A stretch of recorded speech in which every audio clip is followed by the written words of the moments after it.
Welcome. Today we will read Lesson 83 in the workbook and from the text, Chapter 8, Section 7, The Body as a Means of Communication, paragraphs 9 through 16. And now for Lesson 83. Today, let us review these ideas. 65. My only function is the one God gave me. I have no function, but the one God gave me. This recognition releases me from all conflict, because it means I cannot have conflicting goals. With one purpose only, I am always certain what to do, what to say, and what to think. All doubt must disappear as I acknowledge that my only function is the one God gave me. More specific applications of this idea might take these forms. My perception of this does not change my function. This does not give me a function other than the one God gave me. Let me not use this to justify a function God did not give me.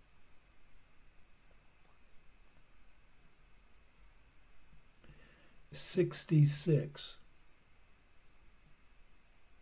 My happiness and my function are one. All things that come from God are one.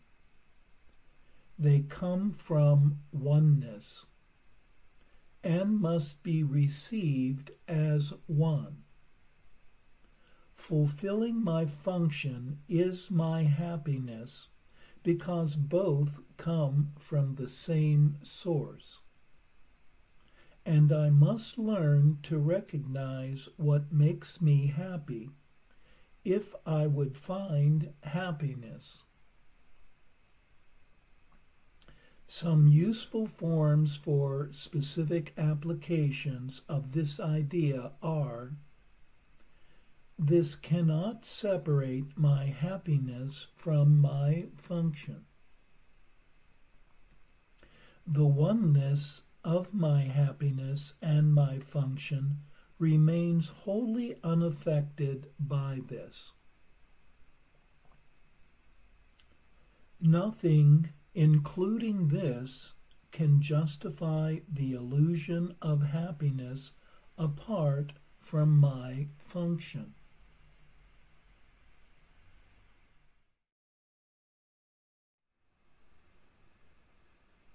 We are reminded in this lesson that a unified purpose leads to a unified outcome. And this is a theme repeated throughout the course. Having different goals inevitably lead to conflict, stress, confusion, and poor learning. Having the one function only of forgiveness, one releases doubt and gains certainty over one's actions, thinking, and speech. The function of forgiveness does not conflict with one's desire to find happiness, as happiness and peace are inherent in its practice. Forgiveness removes the blocks to experiencing one's natural happiness, one's natural joy, by removing the attack thoughts that hide it.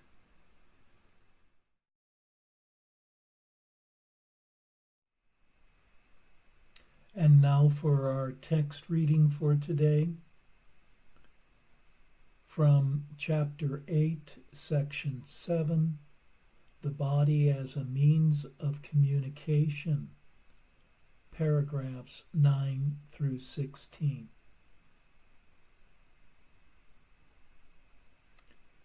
In this world, not even the body is perceived as whole. Its purpose is seen as fragmented into many functions, with little or no relationship to each other, so that it appears to be ruled by chaos. Guided by the ego, it is. Guided by the Holy Spirit, it is not. It becomes a means by which the part of the mind you tried to separate from spirit can reach beyond its distortions and return to spirit. The ego's temple thus becomes the temple of the Holy Spirit, where devotion to Him replaces devotion to the ego. In this sense, the body does become a temple to God. His voice abides in it by directing the use to which it is put. Healing is the result of using the body solely for communication. Since this is natural, it heals by making whole, which is also natural. All mind is whole, and the belief that part of it is physical or not mind is a fragmented or sick interpretation. Mind cannot be made physical, but it can be made manifest through the physical if it uses the body to go beyond itself. By reaching out, the mind extends itself. It does not stop at the body, for if it does, it is blocked in its purpose. A mind that has been blocked has allowed itself to be vulnerable to attack, because it has turned against itself. The removal of blocks, then, is the only way to guarantee help and healing. Help and healing are the normal expressions of a mind that is working through the body, but not in it.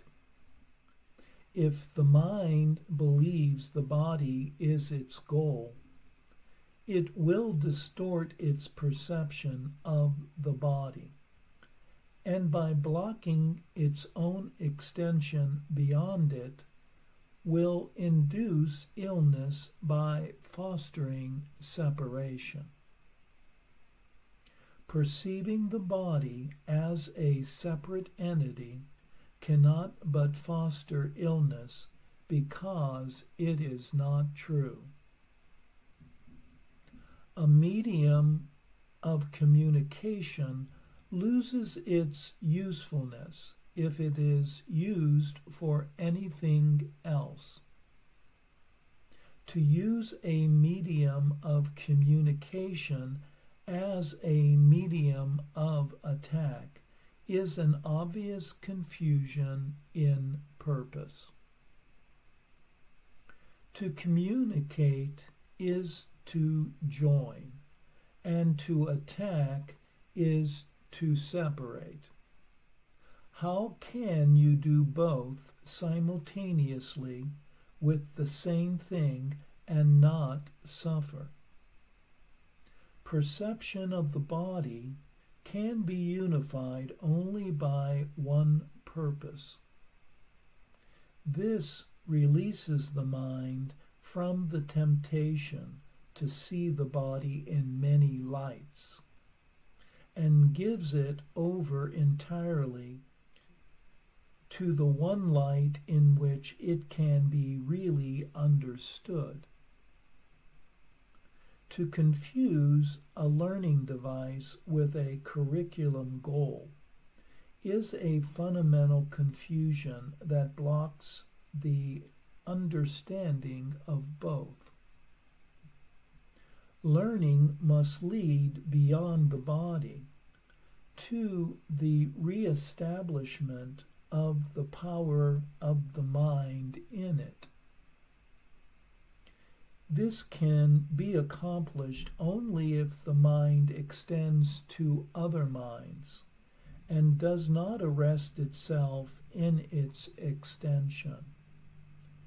This arrest is the cause of all illness, because only extension is the mind's function. The opposite of joy is depression. When your learning promotes depression instead of joy, you cannot be listening to God's joyous teacher and learning his lessons. To see a body as anything except a means of communication is to limit your mind and to hurt yourself.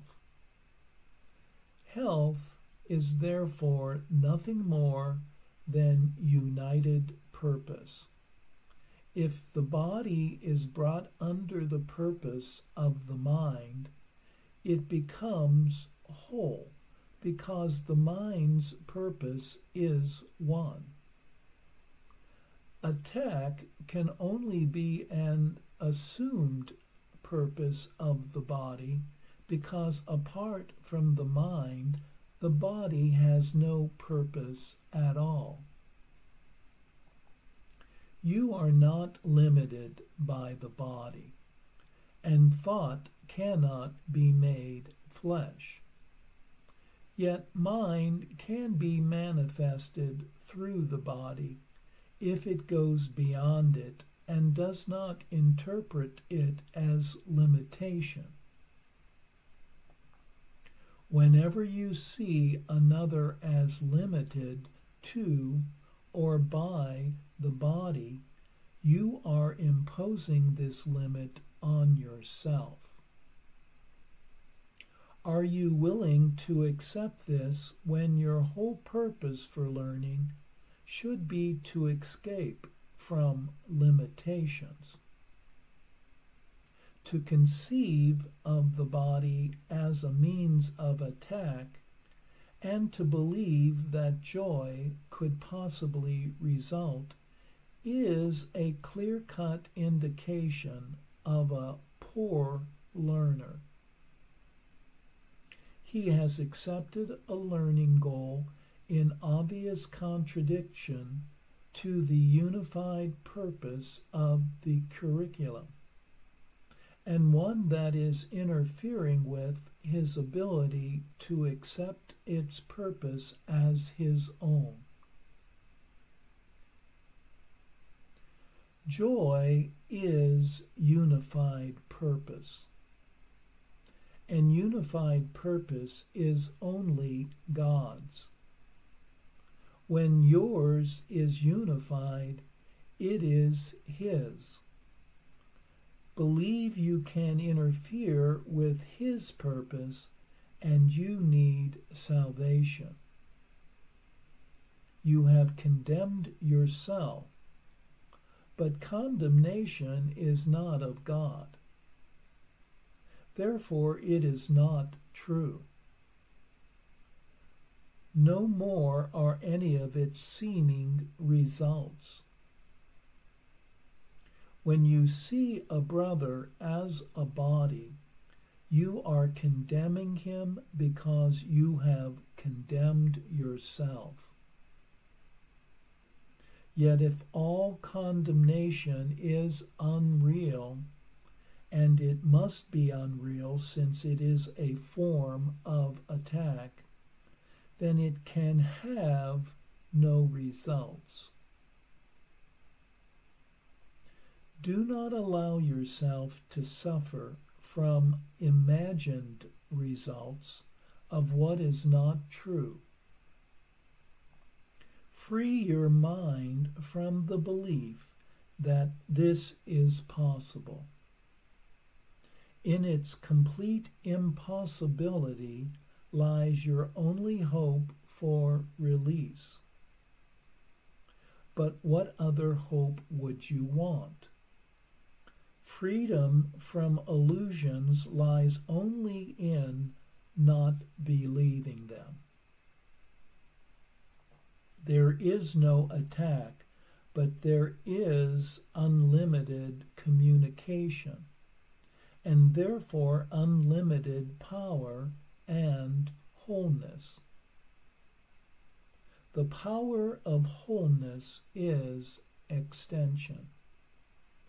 Do not arrest your thought in this world, and you will open your mind to creation in God.